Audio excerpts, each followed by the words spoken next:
Hello everyone.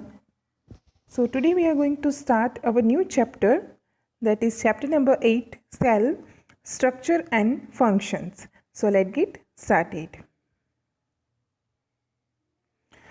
You have already learned that things around us are either living or non-living.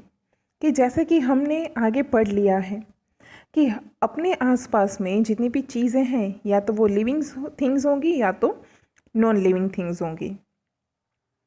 Further, you may recall that all living organisms carry out certain basic functions. Can you list these functions? कि जैसे कि हमने देखा कि कोई भी living organisms हैं उसके कुछ बेसिक फंक्शंस होते हैं, तो क्या ये फंक्शंस हम लिस्ट आउट कर सकते हैं?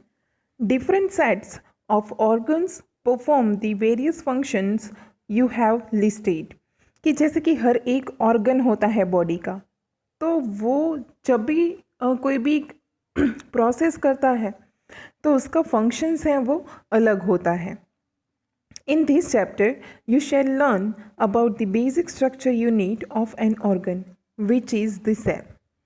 कि जैसे कि आप ये चैप्टर में पढ़ेंगे कि हर एक ऑर्गन का एक बेसिक स्ट्रक्चर होता है जिसको सेल कहते हैं. Cells may be compared to bricks. कि सेल्स को हम एक ब्रिक्स की तरह कंपेयर कर सकते हैं. कैसे? तो bricks are assembled to make a building. कि जैसे ब्रिक्स हैं वो सारी साथ में करें तो हम एक उसमें से बिल्डिंग बना सकते हैं. Similarly cells are assembled to make the body of every organism.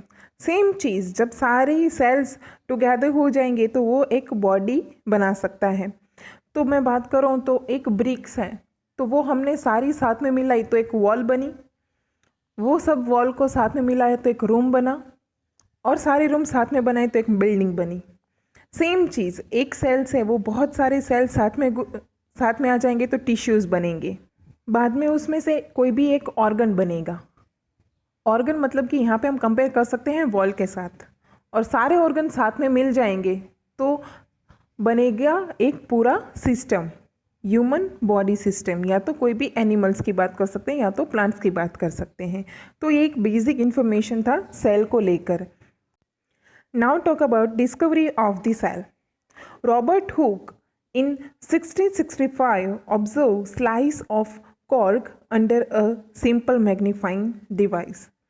कि 1665 की बात करें तो रॉबर्ट हुक नाम के एक साइंटिस्ट थे जिन्होंने एक कॉर्क के नीचे उसका कॉर्क का एक स्लाइस लिया और उसको मैग्नीफाइंग डिवाइस से उन्होंने देखा. Cork is a part of the bark of a tree. कि कॉर्क है वो क्या है, तो कि वो एक ट्री का बार्क है, उसका एक पार्ट है. He took thin slice of cork and observe them under a microscope. कि उन्होंने क्या किया कि वो कॉर्क को, वो स्लाइस को उन्होंने माइक्रोस्कोप के नीचे देखा. ही नोटिस पार्टीशंस, बॉक्सेस और compartment in the cork slice. कि उन्होंने देखा, यहाँ पे नीचे इमेज के नीचे आप देख सकते हैं कि उन्होंने देखा कि वहाँ पे कंपार्टमेंट्स थे. मतलब कि हर एक स्लाइस में जो इमेज दिखाया गया है उसके अंदर आपको ब्लैक कलर के एक अलग अलग बॉक्स जैसा स्ट्रक्चर देखने को मिलता है. तो ये स्लाइड्स के अंदर सेम यही कंपार्टमेंट देखने को मिले जो कि एक कॉर्क स्लाइस के थे. This boxes appeared like a honeycombs. कि ये बॉक्सेस किसके जैसे लगते थे, तो कि हनी कॉम जैसे लगते हैं. आप सबने हनी कॉम तो देखा ही होगा कि उसका स्ट्रक्चर, उसका बॉक्सेस कैसे होता है. He also noticed that one box was separated from the other by a wall or partitions. कि उन्होंने ये भी देखा कि वो जो हर एक बॉक्स है वो दूसरे बॉक्स से सेपरेट है, मतलब कि जुड़े हुए नहीं हैं, और वो सब के अंदर पार्टीशंस भी हो रहा है. Hooke coined the term cell for each box. कि हुक जो थे, रॉबर्ट हुक, उन्होंने ये टर्म, सेल टर्म बताया किसके लिए, कि जो हर एक बॉक्स था उसके लिए. What Hooke observed as boxes or cells in the cork were actually dead cells. कि जो हुक ने देखा था कि ये जो सेल्स है या तो जिसको बॉक्स बताया जाए तो वो एक्चुअली डेड सेल्स थे. Cells of living organisms could be observed only after the discovery of improved microscopes. कि जितने भी लिविंग ऑर्गेनिजम्स के सेल्स थे वो कब उसकी डिस्कवरी हुई कि जब भी माइक्रोस्कोप इम्प्रूव हुआ तभी. Very little was known about the cells for the next 150 years after Robert Hooke's observations.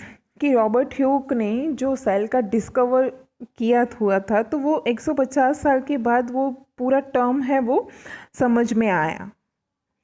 Today, we know a lot about cell structure and its function because of improved microscope having high magnificence. कि आज हम सारे sales के बीच में identifications कर सकते हैं तो उसका जो फंक्शंस हैं उसका जो स्ट्रक्चर है वो आइडेंटिफाई कर सकते हैं. जैसे कि एनिमल सेल का शेप और साइज़ होगा वो डिफरेंट होगा, उसका स्ट्रक्चर अलग होगा, सेम प्लांट का भी अलग होगा. तो ये सब हम आइडेंटिफाई कैसे कर सकते हैं कि जब भी माइक्रोस्कोप्स के अंदर इम्प्रूवमेंट आया है तभी हम कर सकते हैं. तो यहाँ पे हमने थोड़ा बेसिक इन्फॉर्मेशन देखा सेल्स के बारे में और डिस्कवरी देखी सेल्स की. नेक्स्ट वीडियो में हम पूरा सेल के बारे में पढ़ेंगे, उसका नंबर, उसके शेप और साइज़ के बारे में. तब तक के लिए ये पूरा चीज़ पढ़ते रहिए. Thank you.